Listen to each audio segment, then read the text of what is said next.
Queridos irmãos, queridos amigos que nos acompanham, sejam todos muito bem-vindos ao canal da Igreja em Camaçari. Hoje veremos como bordar as vestes para participar das bodas do Filho do Rei. No período inicial da Igreja em Jerusalém, o número dos discípulos se multiplicou e também muitíssimos sacerdotes obedeceram à fé.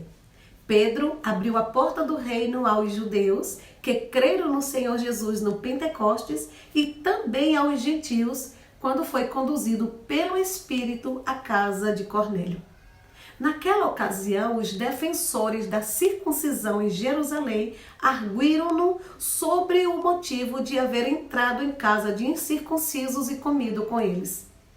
Em outro momento, Paulo e Barnabé precisaram ir a Jerusalém, pois alguns homens que desceram da Judeia ensinavam aos irmãos que, se não fossem circuncidados segundo o costume de Moisés, não seriam salvos.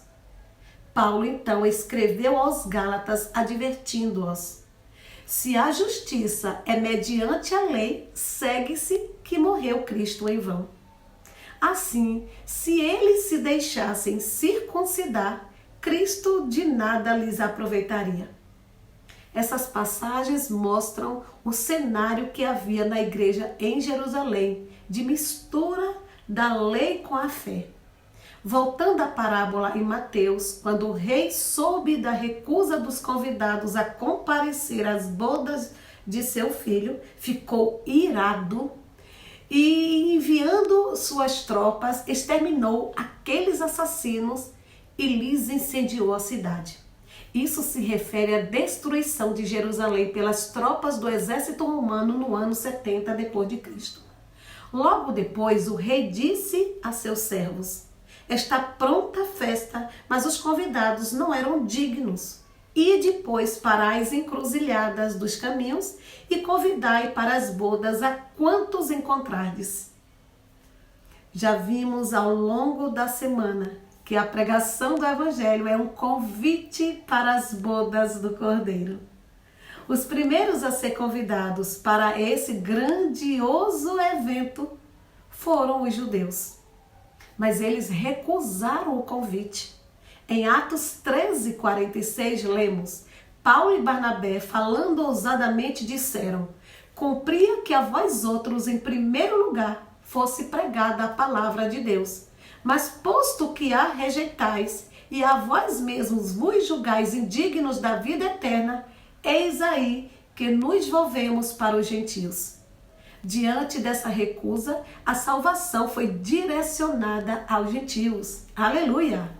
Vejamos o que diz Romanos 11:11. Pergunto, pois, porventura tropeçaram para que caíssem? De modo nenhum.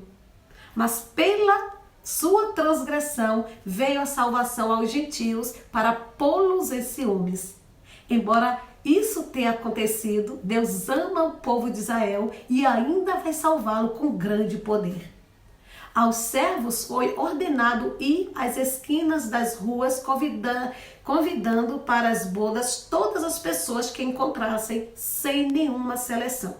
O Senhor continuou: e saindo aqueles servos pelas estradas, reuniram todos os que encontraram, maus e bons, e a sala do banquete ficou repleta de convidados. Estamos na era da graça, portanto, deixemos de lado o conceito de nos julgarmos bons. Os fariseus tinham aparência de pessoas justas, mas condenaram Jesus, que comia com publicanos e pecadores. Na verdade, eles eram cheios de hipocrisia. Portanto, o conceito de que apenas pessoas boas merecem estar na vida da igreja não é correto. Note que o rei convidou pessoas boas e más para participar das bodas sem fazer acepção. Não faça esse tipo de julgamento ao pregar o evangelho ou servir na igreja. Temos relatos de muitos jovens que no passado eram problemáticos, mas hoje servem o Senhor com dedicação. Portanto, não escolha apenas jovens com bom padrão a seus olhos em detrimento daqueles que se desviaram. Todos têm chance. Muitos do que antes eram firmes se desviaram e muitos que caíram foram restaurados e hoje são úteis na mão do Senhor. Logo, não julgue as pessoas segundo o seu conceito natural.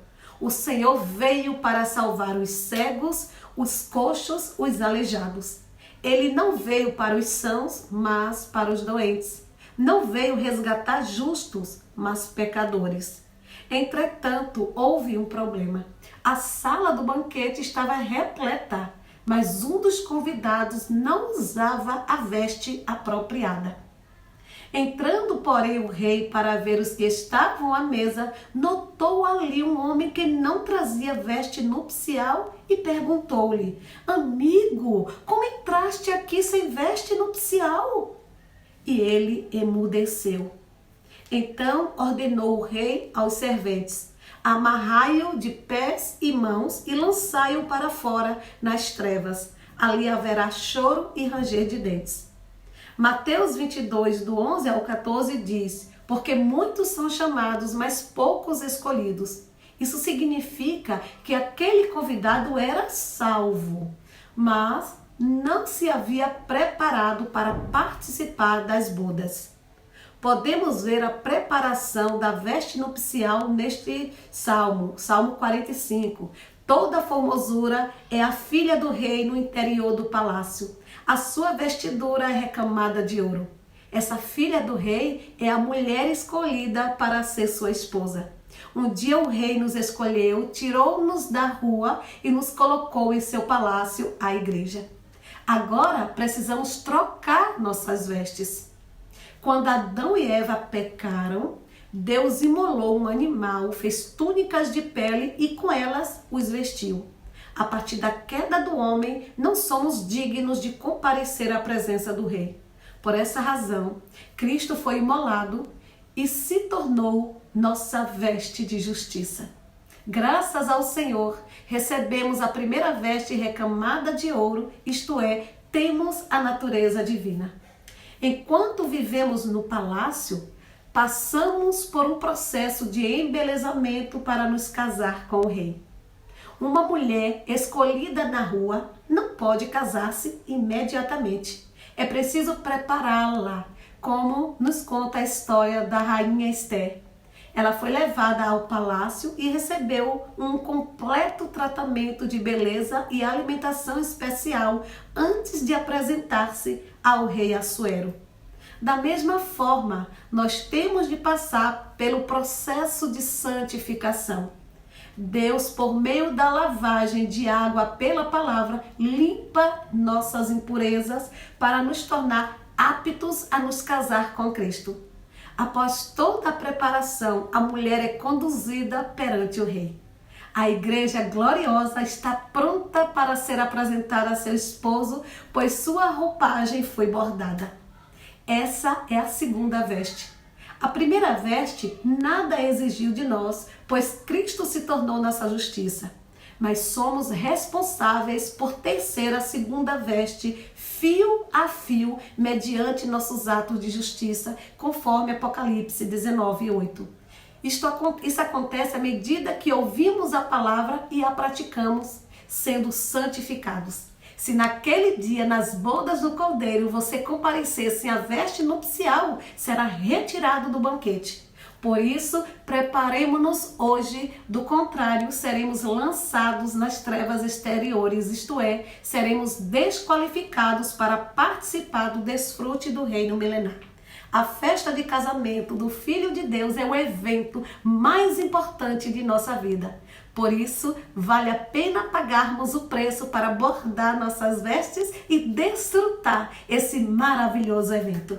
Além disso, não nos contentemos em estar no palácio, mas vamos às esquinas convidar outras pessoas para participar das bodas conosco. Assim, a igreja será edificada e o Senhor poderá voltar. Querido ouvinte, compartilhe aquilo que você ganhou com as pessoas com as quais se relaciona, em casa, na escola, no trabalho, etc. Elas precisam da vida que você recebeu por meio dessa palavra. Jesus é o nosso Senhor.